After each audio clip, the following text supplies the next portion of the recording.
Hey guys, before I start this video, I wanted to let you guys know that I actually recorded um, this clay making like the first week of May.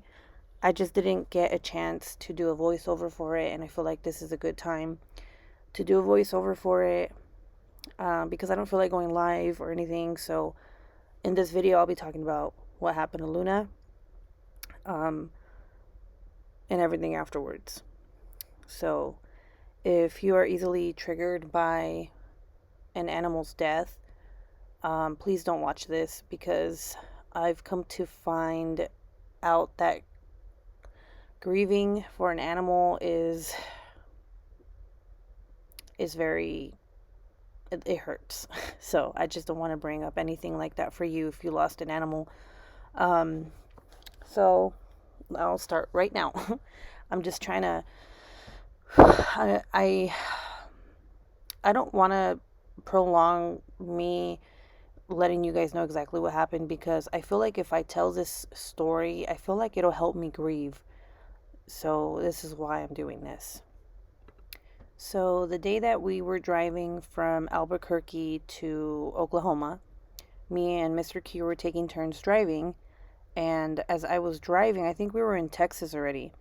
I was driving, and Mr. Q got a phone call from his soldier, which I didn't know at the time was his soldier. And I heard Mr. Q say, "Do you have her? Is she there? Where was she?" And I didn't know like what he was talking about. And then he hung up and he was like, "Somebody found Luna and they have her." And I'm like, "What?" Like, it was very shocking because I was like, "Wait, what? Like, did they spot her? Do they have her?" And he said that the neighbors that lived behind us had her. And it kind of surprised me because I was like, well, Luna doesn't let anybody near her, not even me sometimes, and she runs away. So I was like, wow, that's weird. But I was happy and I was crying and I was like, oh, like it was like happiness cries, like or happiness crying. Um, just because it's been a while and I just, you know, I assumed that I was gonna get her back. Um, and so I thought I was like, if they came to the house because I guess the some kids came to our house and they were like, we found your cat, then they know that I had posted in the community page. So I was like, the lady must have written me on Facebook. So I told Mr. Q like I was gonna get off, and then he was gonna drive. So we switched, and then I looked at my messages, and sure enough, well, actually, it wasn't even a messenger. It was like a message on a thread where I had posted Luna missing, and she was like, "Oh yeah, we have her. She seems really sick." But I was kind of like, well, she's probably dehydrated, because she was out running around. But she said that she wasn't like using her back legs and she was limping. So then I was like, what the hell? Kind of like, what happened to her? So I'm kind of worried, but not. I was like, maybe she hurt her leg and I just gotta take her to the vet. So I made a vet appointment. We stopped at a gas station and then I called a vet and I made an appointment for her and for the next day in the morning, like the first appointment, I was like early as can be, whatever. So I get home and Jonathan is with me and he was like, and I have the pet carrier. I'm going to their house and he was like, Luna's gonna get in big trouble. You're gonna whoop her butt because she ran away. And I started laughing. I was like, yeah, she's a bad girl, but we're gonna get her. So when I get to the lady's house, there's about like 10 kids around this crate, and then inside the crate is Luna. And I call for her, and she doesn't turn around. And I get in front of her, and I see how skinny she is. And I'm like, oh my god, like she's probably hungry or whatever. So I'm like, Luna, and she pulls herself up with her two front feet, and she like crawls to me and puts her head on my hand, and it was just very sweet because it was like wow, like she remembered me. So I pick her up and I notice that she's not moving her legs. And then when I put her in her little carrier, obviously her legs touched the carrier first. She didn't cry or anything. So I thought that was weird because if it had been, if she had been like had broken legs or something, she would have cried. So I was kind of like, the hell? And the little kids were like, she hasn't eaten or drink anything. So I took her to the house. I put her in her bathroom downstairs because it's like really cool. And I had bought her a litter box before I even picked her up. So she had her litter box, she had her food, she had her water, and she just didn't want to drink or eat anything. So I was like, okay. And she was breathing fine. Like she wasn't um, showing, she was lethargic, but she wasn't showing me any signs like that she was dying or anything, right? So I kept opening the door throughout the night to check on her. And at one point, she had her face in the food. So I was like, oh, she's on the mend. She's home. She's comfortable. Um, so after that, I went to sleep and I woke up in the morning. And when I woke up in the morning to take her to the vet, her breathing was like really weird. It was like she was trying to breathe, like she had something stuck in her throat. That's what it sounded like when she was trying to breathe. So I knew that was something wrong. And she was laying down, like, she wasn't on her legs. She was actually laying inside of the carrier. Um, then when I looked at her eyes, her pupils were dilated. Like, I mean, her eyes looked black and then like a gray, like it just looked black and then gray. Like her eyes looked gray or something. Um, so I got her. I was really worried. I put her in the back, and then she hates car rides, so she meows. So I expected her to meow the whole way, and she didn't. So I thought that was weird. And then I got to the vet. I took her out, and I told the ladies at the front, I was like, she's not breathing well, and I'm scared, and they were like, okay. So I got there like 30 minutes earlier, and they got her in right away. And they put me in this room, like I guess that's where they just your appointment room. And there's like a bench, and then there's the pet table. It's like made out of metal.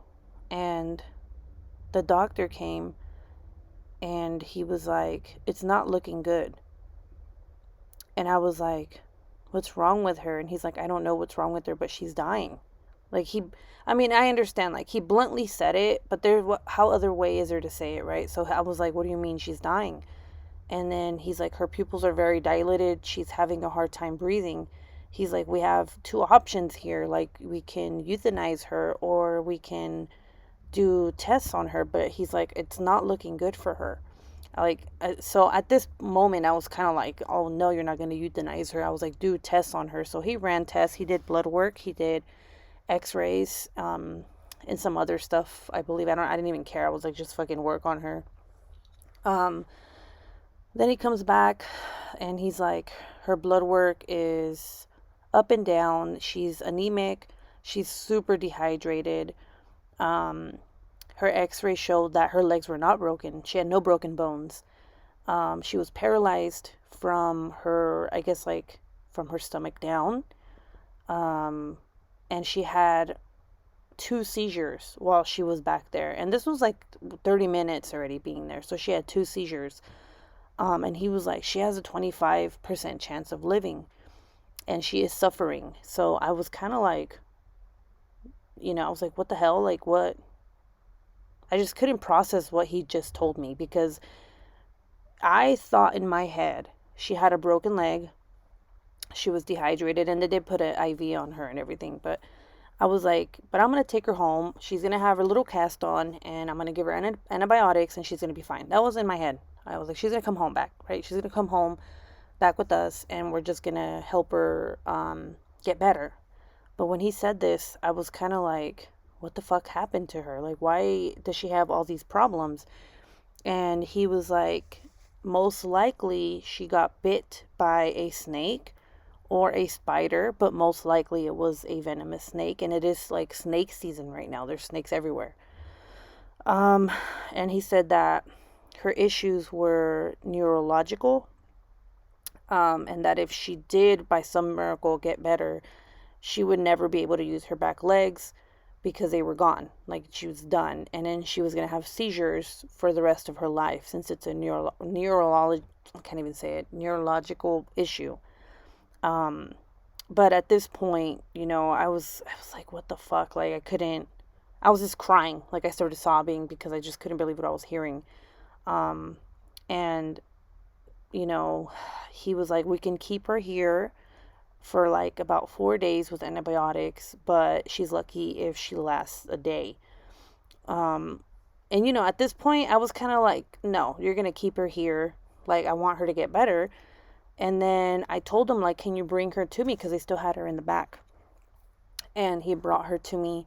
He put her on the table, and she just looked so bad. Like, she had no strength. Even after, like, they gave her the IV, she had no strength.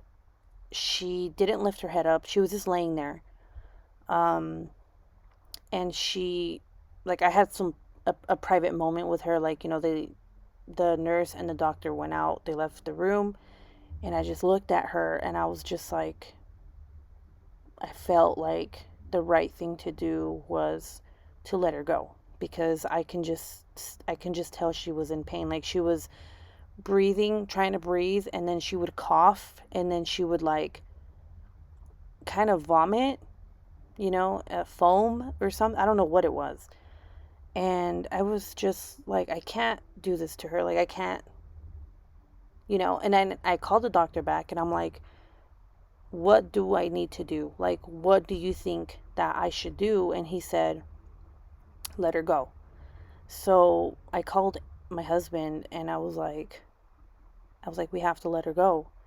And he was like, no. And I'm like, he was like, what? Like, he couldn't believe it either. And I was like, we have to let her go. And it was like one of the hardest decisions I feel like I've ever made in my life. Because, I don't know, I just felt like everything was going to be fine once I got her. I thought that I was going to just have her at the house, and I was going to be like, dumbass, like, why'd you leave? Like, the way I talked to her, that relationship I had with her, I was like, why'd you leave, idiot? Like, like, you're in trouble.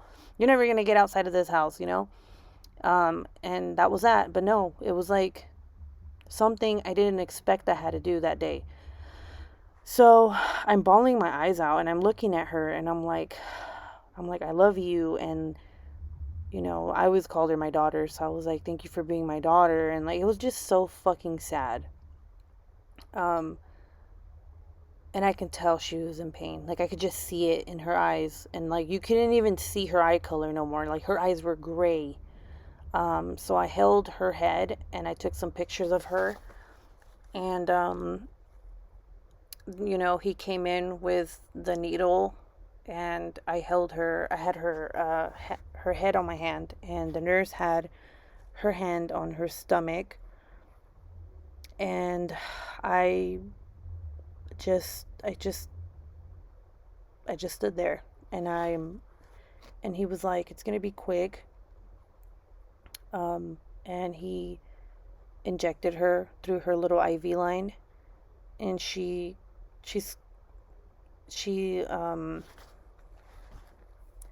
she squinted a little bit, not squinted, she like jerked a little, and then she passed away. Like, I just saw her eyes like just go out, and it was the most traumatic thing. I think I like, in that moment, I just felt like I felt guilty, like, why did I do this? Like, I was mortified. But the doctor was like, you did the right thing. And she did it. And like, just because she winced doesn't mean that she was in pain. Like, she slipped away painless. And I was like, rather than have her die at home, or like in the creek where the boys found her, because they found her near a creek. He said that most likely she knew she was going to die, so she found a spot, which was the creek, and she laid there to die. So, it was very hard for me to process what just happened, and I was just sobbing unconsolably. And they had to take me out the back door, and it was just so weird, because it was like, what the fuck just happened right now? Like, I let her go, and I wasn't coming back with her. Like, if I had known that I wasn't going to come back with her, I don't even think I would have gone. I don't even know what the fuck I can't even think right now, even thinking about it. I had no idea that I wasn't going to come back with her. I thought I was gonna help her, you know? So I'm in the car and I'm like, what happened? Like, what did I do? You know, I felt like it was my fault, like I did something wrong, or it was just really, I just couldn't stop crying. And I was in the car in the parking lot and I was like, well, I gotta get home. So I got home and, I walked inside and I didn't even have her carrier anymore. I told the doctor to donate it. Um, and I told my husband, I was like, she's gone. And like, it was just so, it hurt. It's this pain. It's like this, like you're literally heartbroken. And a lot of people were like, of course you're going to be heartbroken because, you know, some people have pets, but they're not just pets, they're part of the family. And that's how I felt about Luna. She was there for me, in my ups and my downs. And, it took me a day to realize that I was there for her, you know, when she died, rather than her be alone. So, and then also, at least I get to have her back. She's gonna be privately cremated.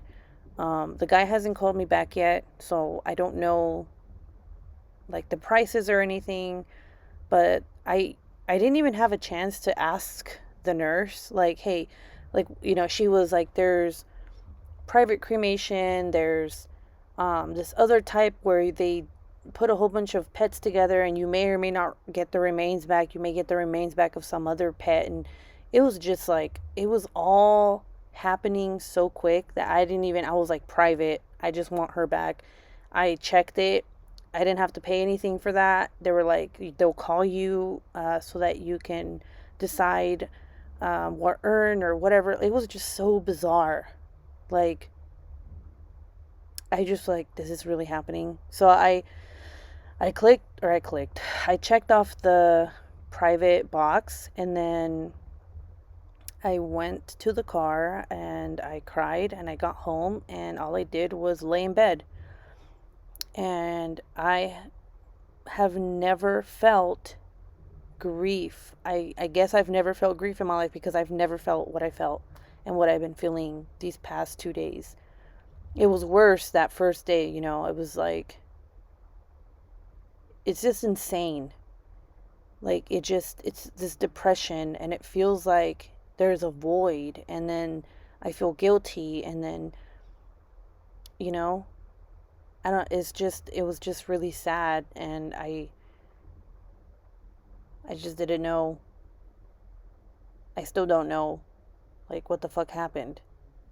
I didn't really get the answers that I thought I was going to get and that I wanted to get. Um, but I'm just waiting for the call, to get her back and her little urn or whatever they're gonna put her in. And I feel like once I get her back, um, it'll be a lot easier to heal. I feel like there's steps that need to take place for me to be able to heal. Like, because right now I'm still shocked. I'm still like, and I keep repeating myself, like, what the fuck happened? Um, but at the end of the day, I'm happy that she recognized who I was when I got her and that I was with her when she passed. And I guess I can say that's all that matters now. Um, and of course, the boys, I had to tell them that she passed away. Jonathan was more like, because he knew I took her to the hospital, and he was like, "Mommy, where's Luna? Is she still in the hospital?" And I was like, "Yeah, she is," but I was like, I didn't even know how to say it. I was like, "She's in heaven." And then he was like, "What?" Like, he gasped, and he was like, "What?" And he's like, "She died?" And I was like, "Yeah, baby." I'm like, "But she's in heaven and she's having fun with her little fur friends and she's happy now. She's not in pain." And he was like, "Oh, okay, so she's in heaven and she has her friends." And I'm like, "Yeah." And he was like, "Okay." And then he just like started playing like with his toys. So I was like, "Oh, okay, it wasn't as bad as I thought." And then I called Anthony. He's in California. Oh, by the way, Jonathan stayed with me. I'll talk about that later. But I call Anthony. He's at his grandparents' house, and I tell him the same exact thing I told Jonathan. Oh wait, I forgot to mention. Jonathan was like, "Are we gonna get another kitty?" Like, you know. And then Anthony said the same exact thing. He was like, "She died," and I was like, "Yes." I'm like, "Unfortunately, she was sick and she died, but she's in a better place. She's in heaven." And then he was like, "She's with God," and I'm like, "Yeah, she's with God." I'm like, "That's God's new little pet. And she has her little fur friends. She's not by herself. She's not in pain anymore." And then he was like, "Oh, okay." He's like, "Are we gonna get another cat?" So, they really want another cat. But yeah, I mean, everybody grieves differently. Um, Losing a pet is very sad. It just, everything just happened so fast, and I feel like I'm gonna need some time to just process and accept and, move on. But of course, she's always gonna be with us. But just move on and not be so upset about the outcome, you know? But anyway, I don't know what else to say right now. I just I wanted to tell you guys what happened because you guys have been on this journey with me with Luna, and I've gotten so much support. I feel like if it wasn't for the people who were writing on Instagram all these kind messages and like it's been helping me. It really has.